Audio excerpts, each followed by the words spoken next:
Meet David and Marcus. They are 34 years old, making $115,000 a year, and living in the same middle-class suburb. They max out their 401k matches, drive sensible cars, and dutifully pay a $600 monthly premium for top-tier health insurance. Over the last decade, they have each handed over $72,000 to their insurance companies. They feel safe, they played by the rules. A multi-car collision on the highway changes everything. Neither man is at fault.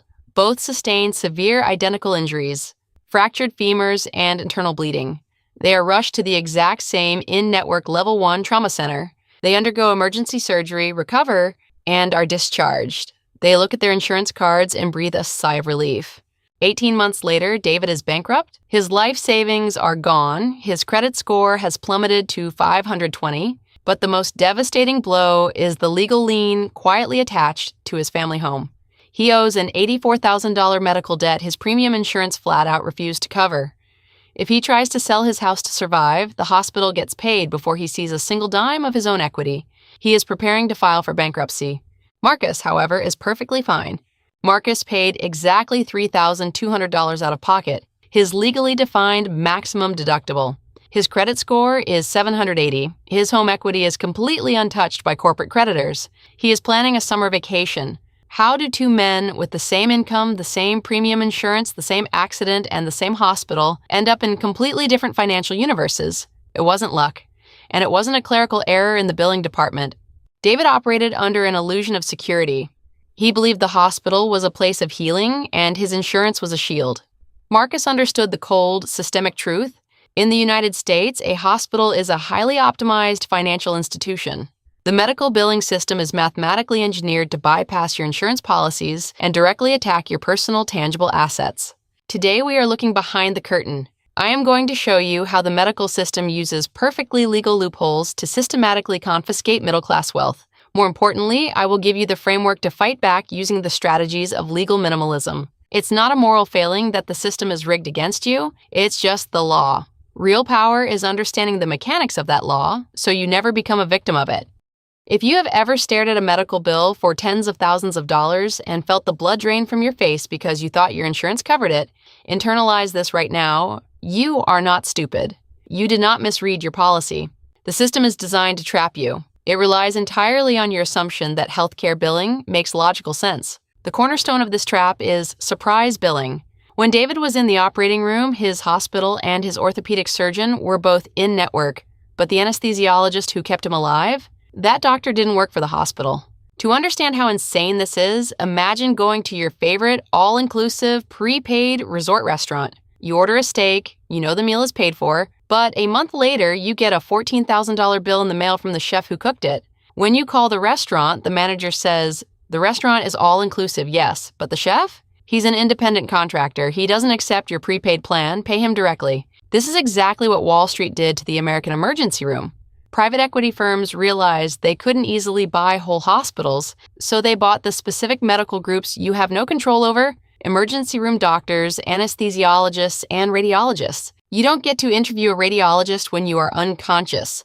Once Wall Street bought these doctors, they intentionally canceled their contracts with major insurance networks. They placed out-of-network doctors inside in-network hospitals. David had no choice. 4 weeks later, he received a $14,000 bill for the anesthesia alone. His insurance legally denied the claim. The hospital claimed they had no control over independent contractors.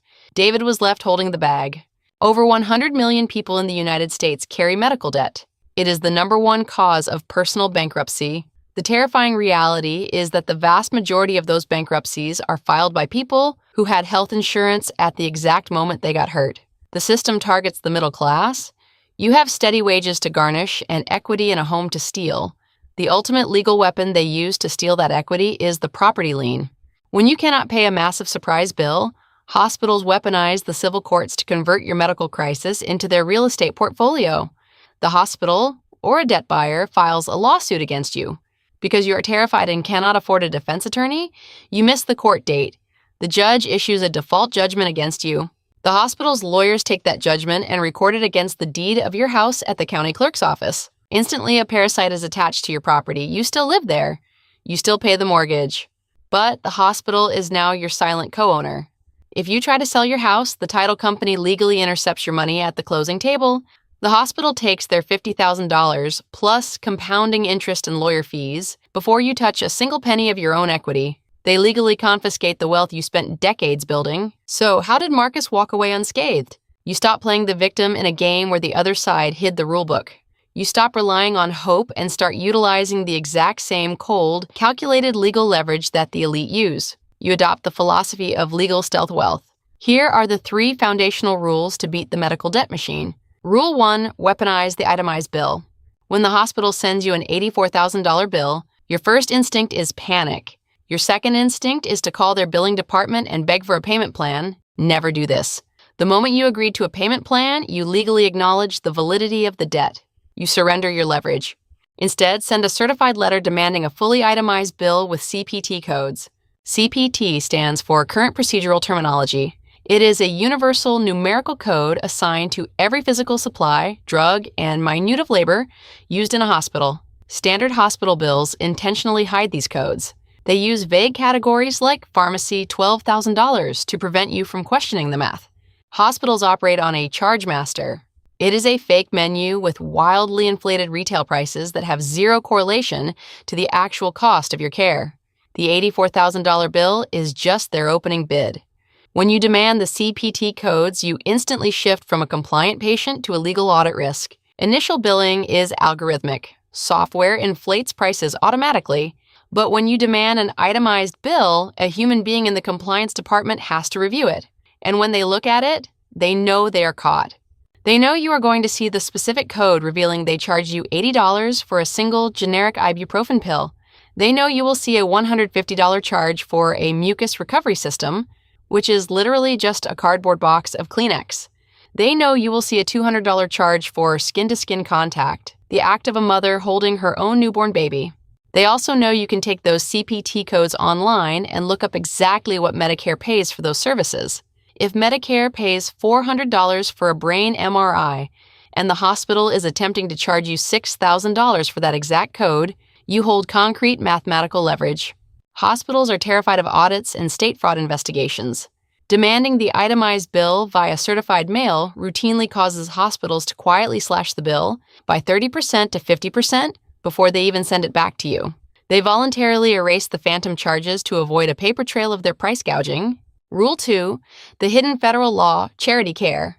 This is the most heavily guarded secret in the American healthcare system. Over half of all hospitals in the United States are legally registered as nonprofit charities. Because of this status, they pay absolutely zero federal income tax, zero state income tax, and zero local property taxes. They save billions of dollars every single year.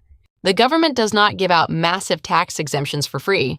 In exchange, federal law, specifically IRS Section 501R, mandates that these hospitals provide charity care to patients who earn under a certain income threshold.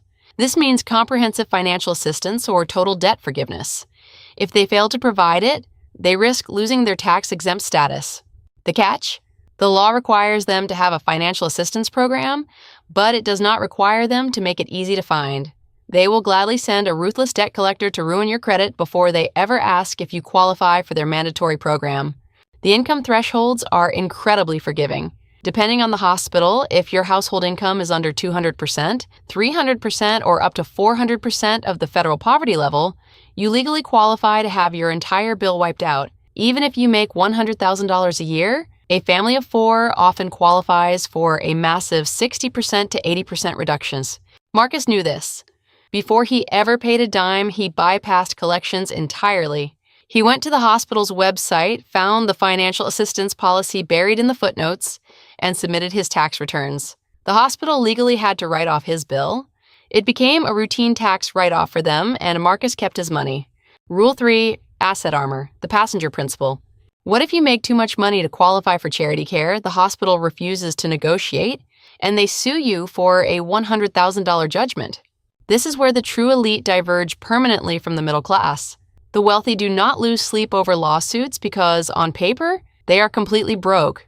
If a hospital sues an ultra-wealthy individual, the lawyers run an asset search. They find absolutely nothing to place a lien on. To achieve this, you must understand the passenger principle. To be legally invulnerable, you must become a passenger in your own life on paper, not the driver. Real power is owning nothing, but controlling everything.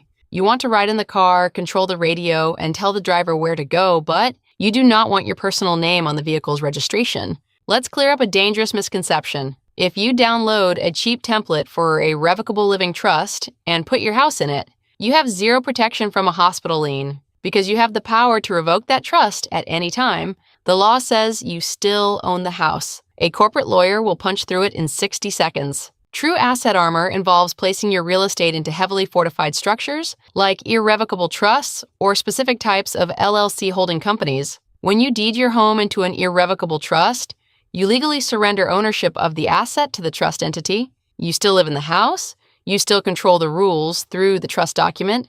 But legally, the trust owns the property, not you. If a hospital gets a $100,000 judgment against David, they look up his assets. If his house is properly housed in an irrevocable trust, his personal net worth is mathematically zero. You cannot put a property lien on a house the debtor does not legally own. With properly structured LLCs, you can deploy a legal poison pill.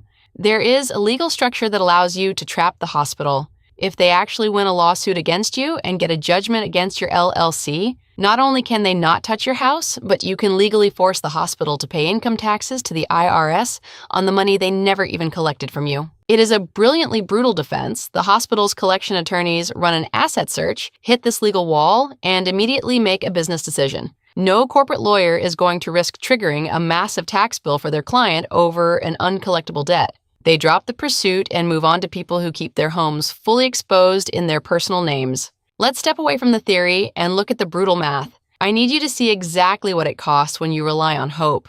David ignored his $84,000 medical bill. He assumed it would eventually fall off his credit report. He was catastrophically wrong. The hospital sued him and won a default judgment. A court judgment accrues statutory interest every single year.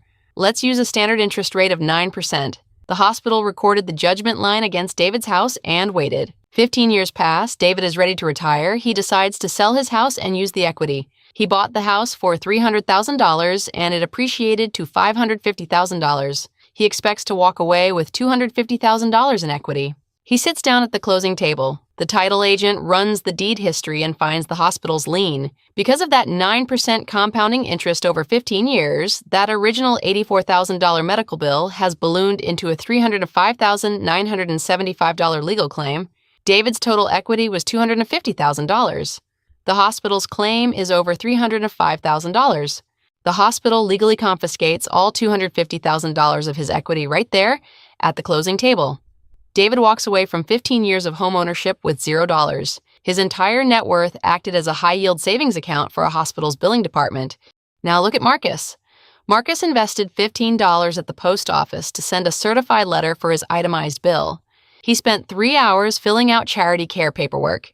He paid a specialized asset protection attorney $5,000 to establish an ironclad trust to hold his real estate. Total investment, $5,015. Total capital preserved, $250,000. The math is binary. You either pay an attorney a small upfront fee today to build an iron wall around your wealth, or you pay the hospital's attorney everything you own tomorrow. We have been conditioned to view the law as something we only need when we are already in trouble. We think of lawyers as emergency room doctors for our money. This is a poverty mindset. The truly wealthy do not use the law to fix emergencies. They use the law to ensure the emergency mathematically cannot happen in the first place. They do not ask, how do I win this lawsuit? They ask, how do I structure my assets so it is completely unprofitable for a hospital to ever sue me? The medical billing system is not broken. It is functioning flawlessly, exactly as designed. It extracts wealth from the uninformed. It relies on your fear, your compliance, and your assumption that a hospital bill is a moral absolute. But now you see the strings. You understand that an itemized bill breaks their algorithm. You understand that their tax-free status requires them to forgive your debt if you force their hand. You understand that real power is owning nothing on paper, but controlling everything through bulletproof legal structures. You have a choice to make today. You can close this video and simply hope. You can hope you never get into a car accident. You can hope the out-of-network chef doesn't walk into your operating room. You can hope the corporate medical system suddenly develops a conscience. Or you can choose the bulletproof path of real legal wealth. Locate your local hospital's financial assistance policy. Sit down with a professional and separate your personal identity from your hard assets. Memorize the term CPT code so you are armed the next time the medical industry invoices you for the privilege of healing. It is not a moral failing that they want your money. It is just the law. Learn it, use it, and protect what is yours.